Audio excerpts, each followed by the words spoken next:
It is one of those enigmatic statements that seems so out of context and so unnecessary that when we read the story, we just blow right past it. I'm talking about a statement by Thomas, one of only 3 statements attributed to him in all the Gospels. Hello, I'm Stuart Baskin, pastor of First Presbyterian Church of Tyler, Texas, and this is your daily devotional for Saturday, March 25th, 2023.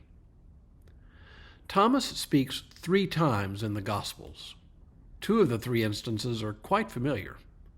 One is when Jesus says, "Do not let your hearts be troubled. Believe in God, believe also in me. In my Father's house there are many dwelling places. If it were not so, would I have told you that I go to prepare a place for you? And if I go and prepare a place for you, I will come again and will take you to myself, so that where I am, there you may be also. And you know the way to the place where I'm going." We all know Thomas's response, even if we don't associate it with Thomas. He says, "Lord, we do not know where you are going. How can we know the way?" The second instance we remember, we absolutely associate with Thomas. In fact, it is the conversation for which Thomas earned the nickname Doubting Thomas. Following the crucifixion, Jesus appears to the disciples, but Thomas happens to be absent. When the disciples tell him they have seen the risen Lord, Thomas famously replies, "Unless I see the mark of the nails in his hands and put my finger in the mark of the nails and my hand in his side, I will not believe." Only after Jesus appears to the disciples again and Thomas is present does Thomas make his confession of faith, "My Lord and my God." These instances we remember, but the first time Thomas speaks is in the story of the raising of Lazarus. It's early in the story when Martha and Mary have sent a message to Jesus asking him to come and heal their still living brother. Jesus says to the disciples, "Let us go to Judea again." To our ears, this just sounds like a geographical note. To get to Lazarus, they will need to leave where they are now, somewhere east of the Jordan River, and head back up the mountain to Bethany, which is just east of Jerusalem, just over the Mount of Olives. The disciples' response, though, tells us a lot about the current situation and the danger Jesus faces if he returns to the region around Jerusalem. They say to Jesus, "Rabbi, the Jews were just now trying to stone you, and are you going there again?"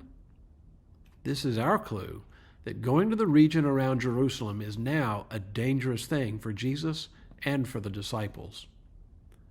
Now Jesus tells them they must go in order that Jesus may raise Lazarus from the dead.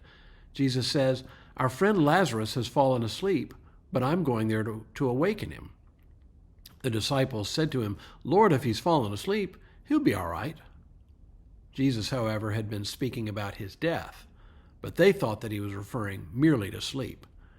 Then Jesus told them plainly, "Lazarus is dead. For your sake I am glad I was not there, so that you may believe. But let us go to him." This is where Thomas chimes in. We read, "Thomas, who was called the twin, said to his fellow disciples, 'Let us also go, that we may die with him.'" 2 questions come immediately to my mind about this. First, what is Thomas's mood? Is it bravado? Is he puffing up his chest, goading his fellow disciples along? Is it resignation, as in, "Oh well, fellas, if the boss insists, let's go with him and be prepared to meet our fate"? Or is it something else? The second question, die with whom? With Lazarus or with Jesus? John doesn't make this clear. It could be either. Look, John is a skillful writer. If he doesn't give us insight either into Thomas's mood or clarify the question who they go to die with, it seems to me that John intends a bit of mystery here. Perhaps John is inviting us into the story, inviting us to fill in the blanks, as it were, to add our own interpretation of these questions. The way I see it, and this is strictly my own take on it, and my take could change in the future as I read this story again and again, I see this as Thomas facing the possibility that following Jesus could lead to his and to his fellow disciples' deaths. and maybe not even so much their physical deaths, but death to the old life in order to enter into a new life. After all, that's what we do in our baptisms. We are baptized both into Christ's death and into his resurrection. In our Christian walk, we die more and more to the everyday lives we live in order to be born anew into the life of the kingdom.